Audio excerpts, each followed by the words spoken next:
حاضرین مجلس، السلام علیکم ورحمۃ اللہ تعالی وبرکاتہ۔ الحمدللہ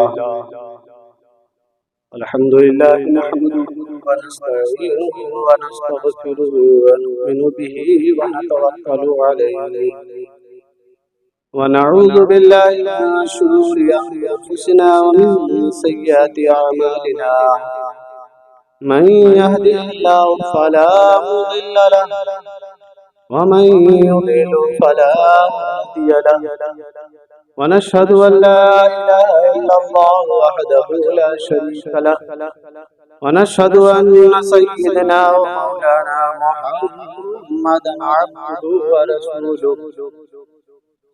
أما بعد، فقد قال الله تبارك وتعالى في القرآن المجيد: أعوذ بالله من الشيطان الرجيم، بسم الله الرحمن الرحيم. قد جاءكم من الله وكتاب مبين. صدق الله مولانا العظيم وصدق رسوله النبي الأمين المتين الكريم، ونحن على ذلك لمن الشاهدين والشاكرين، والحمد لله رب العالمين.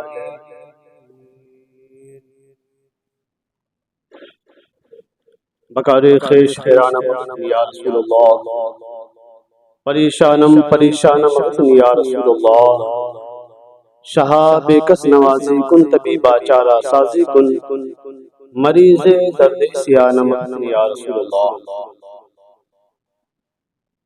کنز الکرامت جبل الاستقامت، آیات من آیات اللہ، معجزات من معجزات الرسول. الشاہ امام محمد رضا خان فاضل رضی اللہ تعالی فرماتے ہیں: سب سے اعلیٰ و اعلیٰ ہمارا نبی، سب سے اعلیٰ و اعلیٰ ہمارا نبی، سب سے بالا و اعلیٰ ہمارا نبی، اپنے مولا کا پیارا ہمارا نبی، اپنے مولا کا پیارا ہمارا نبی، دونوں عالم کا دولہ ہمارا نبی. اور سب سے اچھوں میں اچھا سمجھیے جسے، سب سے اچھوں میں اچھا سمجھیے جسے، ہے ان اچھوں سے اچھا ہمارا نبی، ہے ان اچھوں سے اچھا ہمارا نبی. اور سب چمک والے اجلوں میں چمکا کیے، سب چمک والے اجلوں میں چمکا کیے، اندھے شیشوں میں چمکا ہمارا نبی، اندھے شیشوں میں چمکا ہمارا نبی.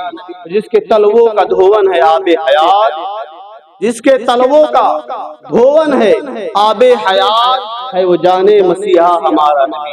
جس کی دو بوند ہے کوثر و سلسبیل، جس کی دو بوند ہے کوثر و سلسبیل، ہے وہ رحمت کا دریا ہمارا نبی. اور مکے میں ارشاد فرماتے ہیں: غمزدوں کو رضا مژدہ دیجے کی ہے، غمزدوں کو رضا مژدہ دیجے کی ہے، بے کسوں کا سہارا ہمارا نبی، بے کسوں کا سہارا ہمارا نبی. آئیے انتہائی عقیدت و محبت کے ساتھ رحمت عالم نور مجسم سے کیا ہے لا مقام فخر آدم و بنی آدم، انیس بے کسا چارے ساجد مندہ، حضور احمد مجتبی جناب محمد رسول اللہ صلی اللہ تعالی علیہ وسلم کی بارگاہ بے کس پناہ میں جھوم جھوم کر درود پاک پڑھ لیجیے: اللہم صلی علی سیدنا شفیعنا حبیبنا مولانا محمد وبارک وسلم. صلاۃ و سلام علیک یا رسول اللہ صلی اللہ علیہ وسلم.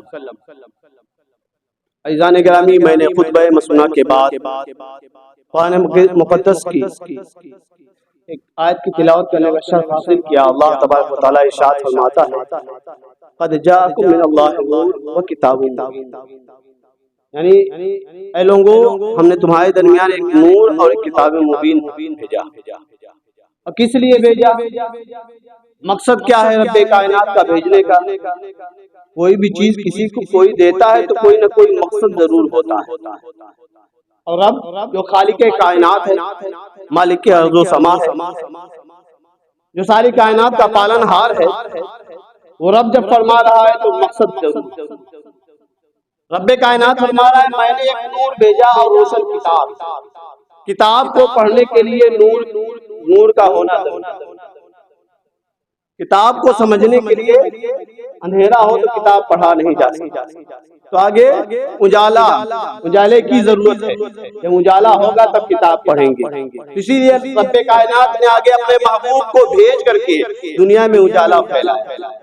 جو اندھیرا تھا ہر کوئی جانتا ہے، تاریخ اٹھا کے پڑھیں گے تو ہم کو یہی ملے گا کہ 550 سال کا عرصہ گزر چکا ہے، کوئی نبی نہیں آیا، ہر طرف تاریکی ہی تاریکی ہے، ہر طرف ظلم و قضا ہی ہے، ہر طرف جبر و تشدد ہے. انسان نہ رہا بلکہ جانور بن چکا تھا. ہر کوئی جو ہے کفر و شرک میں کھویا ہوا تھا. ہر طرف کفر و شرک کا گھٹا ٹوپ اندھیرا تھا. تب رب کائنات نے اپنے محبوب کو بھیجا، اور محبوب کو جب بھیجا تو ہر طرف اجالا ہو، کیونکہ نور کا کام ہی ہے اجالا. اندھیرے کو چھانٹ کر کے اجالا پھیلانا یہ نور کا کام ہے، اور آپ کے محبوب نے یہی کیا. صبح صادق کے وقت جب آپ پیدا ہو رہے تو ہر طرف اجالا پھیل رہا ہے. اور پھر وہ تمام جن گناہوں میں انسان کھویا ہوا تھا، ان تمام گناہوں سے نکال کر کے رب کے محبوب نے کس طریقے سے انسان کامل انسان بنا. دیکھیے ہر طریقے سے انسان جبکہ کفر و شرک میں کھویا ہوا تھا اور انسان نہ رہ چکا تھا، بلکہ ہر وہ کام کر رہا تھا جو انسان دیکھ کر کے شرما جائے، مگر رب کے محبوب نے ان کو صحیح طریقہ دیا. اب کیوں نہ دیں؟ رب نے اپنے محبوب کو ہادی بنا کے بھیجا، ہدایت دینے والا بنا کے بھیجا. اور یہی وجہ ہے کہ مکہ شریف میں بیٹھ کر کے آقا صلی اللہ تعالی علیہ وسلم نے جو انقلاب برپا کیا، پوری دنیا نے اس انقلاب کو دیکھا. 1400 سال دنیا، اور انشاءاللہ یہ قیامت آنے تک جو ہے دنیا دیکھتی رہے گی. جو انقلاب آقا صلی اللہ تعالی علیہ وسلم نے برپا کیا وہ قیامت تک رہے گا. جو روشنی آقا صلی اللہ تعالی علیہ وسلم نے فرمائی وہ روشنی قیامت تک برقرار رہے گی. ورنہ اور نبیوں کی جو روشنی ہوتی تھی آتی تھی ڈوب جاتی، مگر قیامت تک جس کی روشنی باقی رہے گی تو آقا صلی اللہ تعالی علیہ وسلم کی روشنی. آقا صلی اللہ تعالی علیہ وسلم کو اللہ تبارک و تعالی نے ہادی بنا کے بھیجا، ہدایت دینے کے لیے. انسان کفر و شرک میں کھویا ہوا ہے، بے شمار باطل معبودان باطل کی پرستش کر رہا ہے. ان تمام معبودان باطل کی طرف سے ان کو پھیر کر کے ایک خدا کی طرف لا. یہی کام آقا صلی اللہ علیہ وسلم نے کیا کہ بے شمار معبودان باطل کے آگے جو سر خم ہو رہے تھے ایک خدا کے سامنے جھکا دیا تمام. اور پھر یہ دیکھیے کتنا بڑا اعجاز، آقا صلی اللہ تعالی علیہ وسلم نے اس طریقے سے ہدایت فرمائی کہ جو ہاتھوں میں شراب ہوا کرتے تھے ان ہاتھوں میں کھانے ہوا کرتے. جو لوگ کفر و شرک میں کھوئے ہوئے تھے آج ان کی زبانوں میں کلمہ توحید جاری و ساری ہے، رب کی حمد و ثنا جاری و ساری ہے. یہ آقا صلی اللہ تعالی علیہ وسلم کی ہدایت ہے. آقا صلی اللہ تعالی علیہ وسلم کو اللہ تبارک و تعالی نے ہادی بنا کے بھیجا. اور اس طریقے سے دیکھیے کہ صرف 63 سالہ زندگی ہے، ہر طریقے سے ہدایت. جو چیز دیکھنا ہو کہ انسان کس طریقے سے حقیقت میں بیٹھتا ہے، اٹھتا ہے، کھاتا ہے، پیتا ہے، اگر صحیح معنوں میں دیکھنا ہے کہ کیسے اٹھا جاتا ہے، کیسے بیٹھا جاتا ہے، کیسے کھایا جاتا ہے، کیسے پیا جاتا ہے، کیسے بولا جاتا ہے، کس طریقے سے سویا جاتا ہے، کس طریقے سے لیٹا جاتا ہے، یہ تمام طریقے اگر کہیں آپ کو دیکھنا ہے سنت مصطفیٰ کو اپنا کر کے سیرت مصطفیٰ اٹھا کر کے پڑھ لیجیے تو پتہ چل جائے گا کہ ہم کس طریقے سے کھانا ہے. آج لوگ آقا صلی اللہ تعالی علیہ وسلم کی سیرت کو فراموش کر بیٹھے، آقا صلی اللہ تعالی علیہ وسلم کی سنتوں کو فراموش کر بیٹھے. یہی وجہ ہے کہ آج مسلمان ہر طرف پریشان حال ہے. جس کو دیکھو دونوں اعتبار سے، دو جہت سے دیکھ لیا جائے. ایک تو پہلی جہت یہ ہے کہ سب سے پہلے جو چیز مسلمانوں کے اندر ڈالی گئی تھی وہ عشق مصطفیٰ صلی اللہ تعالی علیہ وسلم. سب سے پہلے جو چیز ڈالی گئی تھی مسلمانوں کے دلوں میں وہ عشق مصطفیٰ صلی اللہ تعالی علیہ وسلم ہے.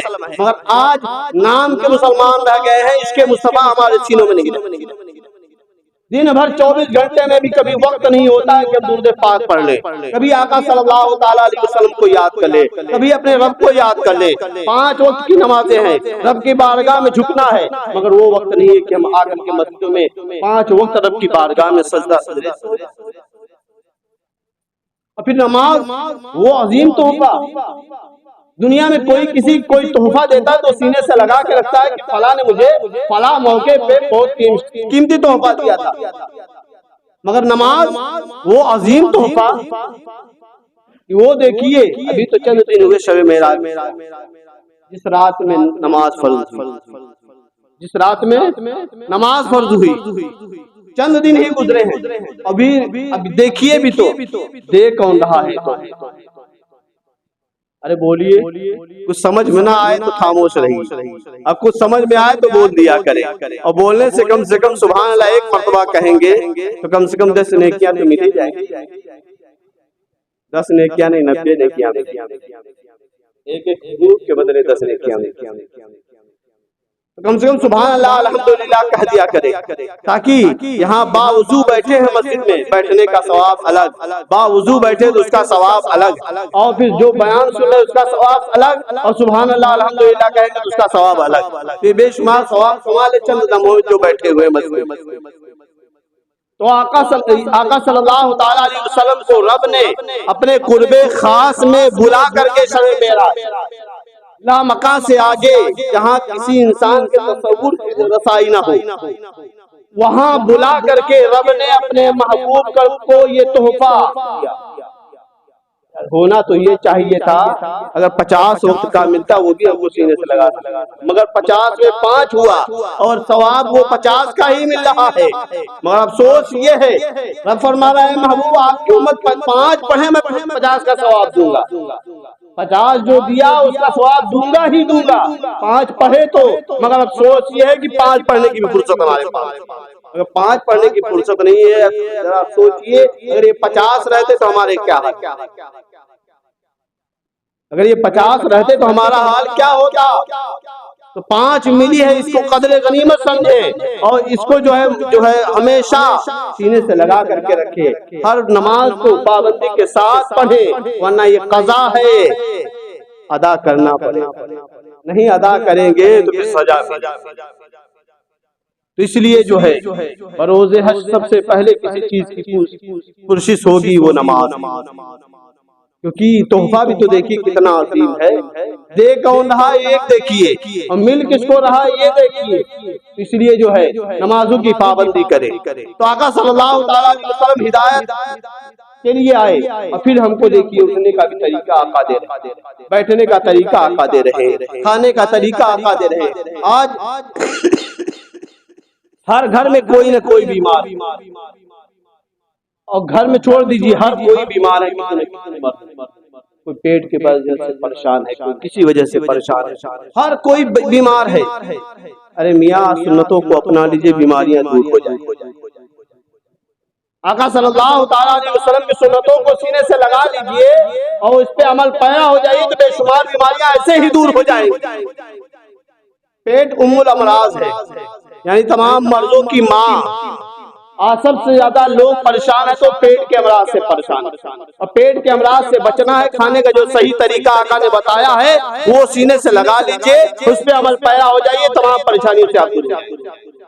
کس طریقے سے کھانا ہے، کھانے کا ارادہ ہو، نیت کرنے کے بعد ہاتھوں کو آگے کھانے کا وضو کر لیجیے، وضو کرنے کے بعد بسم اللہ کر کے بیٹھ جائیے، اور بیٹھنے کے بعد بسم اللہ کر کے داہنے ہاتھ سے چھوٹے چھوٹے لقمے کھائیے، اطمینان کے ساتھ، اور وہ بھی ٹھنڈا کھانا کھائیے۔ اب یہ جتنی باتیں میں نے چند لمحوں میں بتا دی، جیسے ہاتھ دھونا، بے شمار، اگر یہ فطرت دیکھیے آقا صلی اللہ تعالیٰ علیہ وسلم کی ہر سنت پہ فطرت ہے، اور ہمارے لیے بہتری یہ ہے کہ ہاتھ دھونے کا جو صحیح طریقہ آقا صلی اللہ تعالیٰ علیہ وسلم نے فرمایا کہ امتیوں جب کھانے کا ارادہ ہو تو ہاتھ دھو لیا کرو، کیوں؟ کیونکہ دن بھر کام کر کے جو تمہارے ہاتھ جو ہے گندگی لگے ہوئے ہیں وہ دھل جائے گی، پاک ہو جائے گی، صاف ہو جائے گی تمہاری۔ منہ کا کلا کر لیا کرو، کچھ منہ میں ہے تو اس کے جراثیم دور ہو جائے، بسم اللہ کر کے کھاؤ، اطمینان سے کھاؤ، ورنہ آج بڑے بڑے لوگ میں لوگ جلدی جلدی کھا کر کے اور سیدھا نکل جاتے ہیں، سریاں جو کمزور ہیں وہ ایسے آتا ہو تو اس سے گیس، ایسیڈیٹی، کبھی بے شمار امراض۔ تو یہ امراض ہم خود پیدا کر رہے ہیں اپنے آپ۔ آقا صلی اللہ تعالیٰ علیہ وسلم فرماتے ہیں اطمینان سے کھانا کھاؤ بیٹھ کر کے، کھڑے ہو کر کھاؤ گے تو یہ شیطانوں کا طریقہ ہے، اور پھر بیٹھ کر کے اطمینان کے ساتھ دائنے ہاتھ خود سے کھاؤ گے تو برکت بھی رہے گی کھانے میں، رحمت بھی رہے گی کھانے میں، تم بے شمار امراض سے بچے بھی رہو گے۔ پھر بچنا ہے تو آقا صلی اللہ تعالیٰ علیہ وسلم کی سنتوں کو فالو کری۔ آقا صلی اللہ تعالیٰ علیہ وسلم نے فرمایا اے لوگو چبا کر کے کھاؤ، پیٹ کے 3 حصے کرو، مگر آج کھانا مل جائے نہ کھانا، تو وہ بیماری کا جڑ، بیماری ہم خود پیدا کر رہے ہیں اپنے اندر۔ ورنہ آقا صلی اللہ علیہ وسلم نے فرمایا 3 حصے کریے پیٹ، ایسے ہی کھانے کے لیے 3 گھونٹ پانی جب پینا ہو تو 3 گھونٹ کر کے پانی پیجئے، بیٹھ کر کے پیجئے، اطمینان سے پیجئے۔ مگر ہم کھڑے کھڑے جو ہے مغربی تہذیب کو اس طریقے سے اپنا لیا ہے ہم نے کہ ہم حقیقت میں دیکھنے میں ہمارے جو نوجوانوں کو دیکھا جاتا ہے تو معلوم ہی نہیں پڑتا ہے کہ یہ مسلمان ہے کہ مغربی تہذیب کا کوئی اور۔ ورنہ یہ ہونا تو چاہیے ہر سنتوں کو اپنائیں۔ اب یہاں تو وقت تو نہیں ہے، جمعہ کا وقت ہے، ہر ایک سنت کو میں بیان کروں۔ ایسے داہیت میں جو فضیلتیں ہیں، بیٹھ کے کھانے میں، سونے میں جو آقا صلی اللہ تعالیٰ علیہ وسلم نے جو طریقہ دیا ہے وہ طریقے پہ اگر سوئے تو ہم بے شمار امراض سے بچے رہیں گے، یہ تو بے شمار امراض سے بچے رہیں گے۔ ہر چیز میں جو تہذیب و تمدن آقا صلی اللہ تعالیٰ علیہ وسلم نے ہمیں دیا ہے، اگر ان تمام کو اپنا لے ہم تو بے شمار امراض، بے شمار تکلیف سے ہم بچے رہیں گے۔ مگر ہم کو اتنا وقت نہیں ہے، اتنی فرصت نہیں ہے۔ دنیا کے بڑے بڑے اسٹار، بڑے بڑے لوگوں کی تاریخ تو ہم پڑھ لیں گے، مگر آقا صلی اللہ علیہ وسلم جو جن کو اللہ تبارک و تعالیٰ نے مسیحا اعظم بنایا۔ اچھا افسوس یہ بھی ہے آج کوئی کسی مرض میں مبتلا ہو جائے اور اس کو کوئی ڈاکٹر کہتے کہ یہ دوائی تمہارے لیے بیسٹ ہے، تم اس دوائی کو مت چھوڑنا، ہمیشہ اس دوائی کو کھانا، اس سے تم کھاؤ گے تو صحت مند رہو گے، تو تب وہ اپنا لیتا ہے کہ ہاں فلاں ڈاکٹر کہا ہے تو بہت بڑا ڈاکٹر ہے، وہ کہا ہے تو ظاہر سی بات ہے ہمارے لیے بہتری ہے، چاہے وہ نقصان ہی کر رہا ہو، وہ ہمارے لیے نقصان ہی دے، مگر ڈاکٹر نے کہہ دیا تو ہم اپنا لیے۔ ارے میاں ایک ڈاکٹر ہے وہ، مگر اللہ تبارک و تعالیٰ نے اپنے محبوب کو مسیحا اعظم بنا کے بھیجا، جہاں بڑے بڑے اطباء، بڑے بڑے ڈاکٹر کے، بڑے بڑے حکماء کے جو ہے اطبائی ختم ہوتی ہے، وہاں سے آقا صلی اللہ تعالیٰ علیہ وسلم کی مسیحائی شروع ہوتی ہے، وہاں سے آقا صلی اللہ تعالیٰ علیہ وسلم کی مسیحائی شروع ہوتی ہے۔ آج ڈاکٹر کہہ رہے ہیں کہ صبح اٹھ کر کے جاؤ شوگر سے بچے رہو گے، آقا صلی اللہ علیہ وسلم نے 1400 سال پہلے ہی بتا دیا کہ فجر کے وقت اٹھو، تہجد کے وقت اٹھو، اور اٹھ کر کے مسجد تک جاؤ، چل کے جانا آنا یہ بھی تمہارے لیے ورزش ہے، یہ بھی تمہارے لیے ورزش ہے۔ اور نماز پڑھو گے، نماز سے پہلے تم کو جو ہے طہارت حاصل کرنا ہے، طہارت حاصل کرنے کے بعد وضو کرنا ہے، وضو جو ہے چھوٹا غسل ہے، اب غسل سے فارغ ہو گئے تو ایک طریقے سے تم جو ہے غسل ہو لی، اب مائنڈ فریش، سب فریش ہو گیا، رب کی بارگاہ میں آ جاؤ، نماز پڑھو، یہ سب سے بڑا ویام ہے۔ مگر نماز نہیں پڑھیں گے، بھلے اٹھ کر کے جب بیمار ہو جائیں گے، شوگر ہو جائے یا کوئی اور مرض ہو جائے، ڈاکٹر کہتے کہ اب صبح اٹھنا ہی اٹھنا ہے، تو مجبوری میں اٹھ کر کے تو جائیں گے، مگر نماز کی نیت تک نہیں، جبکہ یہ 4 رکعت نماز 40 وقت کے ورزش سے بہتر ہے، 40 ٹائم کی 40 منٹ کے ورزش سے یہ بہتر ہے 4 رکعت کی نماز اگر اطمینان سے پڑھی جائے، اس لیے نماز افضل ہے۔ اب پھر کون بتا رہا؟ رب کے محبوب بھی بتا رہے ہیں کہ نماز سب سے افضل العبادت ہے، نماز پڑھو، اس میں تمہارے لیے بہتری ہے۔ اور رب تبارک و تعالیٰ بے شمار مقامات پہ قرآن مجید میں بھی نماز کے فوائد گنا رہا ہے۔ کون گنا رہا ہے؟ جو خلاق کائنات ہے، جو شفا دینے والا ہے۔ اگر رب چاہے شفا نہ دے تو دنیا کے کوئی بھی ڈاکٹر آپ کو شفا دے ہی نہیں سکتا، دنیا کا کوئی ڈاکٹر آپ کو شفا نہیں دے سکتا، کوئی کتنا بھی بڑا حکیم ہو، چاہے کتنا بھی بڑا ڈاکٹر ہو، شفا نہیں دے سکتا۔ شفا دینے والی ذات جو ہے تو رب کائنات ہے، اور پھر اپنے محبوب کو مسیحا اعظم بنا کے بھیج رہا ہے، ہادی بھی ہے، مسیحا اعظم بھی ہے۔ اس لیے آقا صلی اللہ تعالیٰ علیہ وسلم کے ایک ایک سنتوں کو جب آپ پڑھیں گے اور اس کے جو ہے سنتوں کو غور و فکر کریں گے اور اس کے فائدے دیکھیں گے، اس کے نقصانات دیکھیں گے، تو آپ خود کہیں گے کہ واقعی میں جو آج ڈاکٹر کہہ رہے ہیں، اس سے پہلے 1400 سال پہلے میرے نبی نے خود ہی فرما دیا۔ آج کوئی بھی کچھ کہہ رہا ہے تو کوئی اپنے جگہ سے نہیں کر رہا ہے، کوئی ڈاکٹر بھی کہہ رہا ہے، کوئی بہت بڑا آدمی بھی کہہ رہا ہے کوئی چیز، تو اگر وہ چیز کو دیکھے کہیں نہ کہیں وہ چیز قرآن مجید سے ہمیں مل جائے گی یا حدیثوں سے ہمیں وہ چیزیں مل جائیں گی۔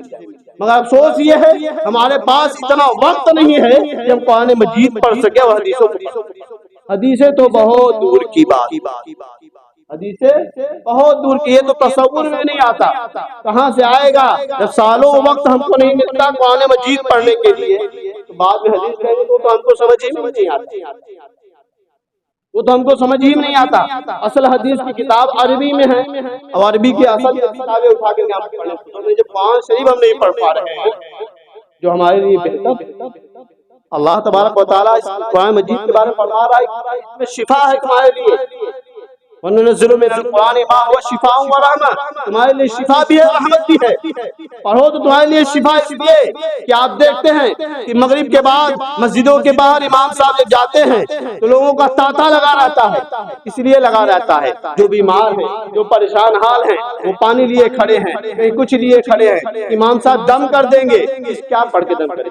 ہر ایک کا عقیدہ ہے کہ قرآن مجید پڑھ کے دم کریں، ہر ایک کا عقیدہ یہی ہے کہ قرآن مجید پڑھ کے دم کریں گے۔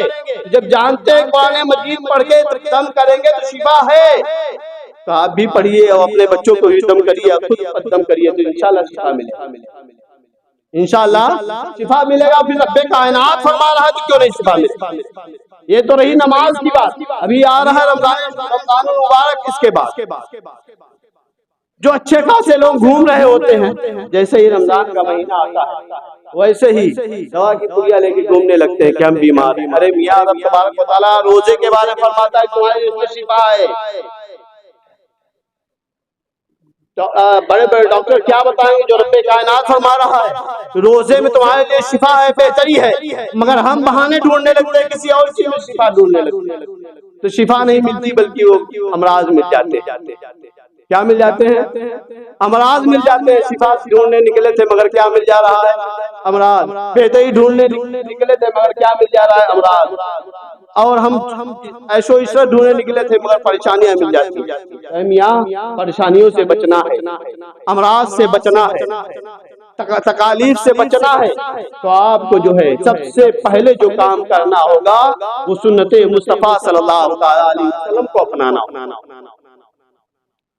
قرآن مجید کی تلاوت کرنی ہوگی، اور آقا صلی اللہ علیہ وسلم کی سنتوں پہ عمل پیرا ہونا ہوگا، نماز کی پابندی کرنی ہوگی، تب جا کر کے ہم صحیح معنوں میں اطمینان و سکون کی زندگی گزار پائیں، ورنہ عشق مصطفیٰ چھوڑ کر کے، سنت مصطفیٰ چھوڑ کر کے، قرآن مجید کی تلاوت چھوڑ کر کے، نمازوں کی کثرت چھوڑ کر کے ہم سوچیں کہ اطمینان و سکون سے رہیں گے، تو ایسا ہرگز ہونے والا نہیں، ورنہ وقت تو نہیں ہے، اس میں بہت طویل گفتگو میں کر سکتا ہوں، وقت ہونے والا ہے، ہم سب مل کر کے میرے کہنے میں آپ کے سننے میں کسی بھی طریقے سے لغزشیں کوتاہیاں ہوئی ہوں تو رب کائنات کی بارگاہ میں ہم مل کر کے توبہ استغفار پڑھیں، استغفر اللہ ربی من کل ذنب واتوب الیہ واشہد ان لا الہ الا اللہ واشهد ان محمد رسول اللہ صلی اللہ علیہ وسلم۔ السلام علیکم ورحمۃ اللہ وبرکاتہ۔